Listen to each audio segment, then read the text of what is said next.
When I meet someone, I almost always look at their eyebrows first. My name is Elia. I'm a brow specialist from Rotterdam, the Netherlands, and I've been doing other people's brows since I was 15. The name of my salon is Brow Architecture. So it's a combination of my studies and my work.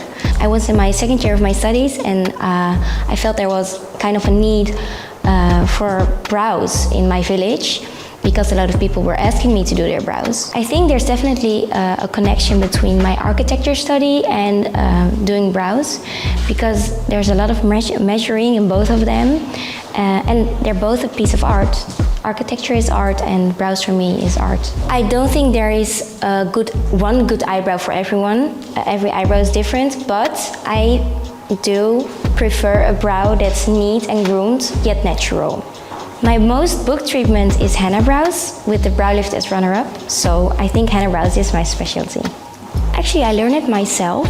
When I really wanted to start the salon, I did 2 courses. After I finished my courses, I feel like practice did the most for me. Nobody is perfect in the beginning. I needed a lot of practice, so just try to ask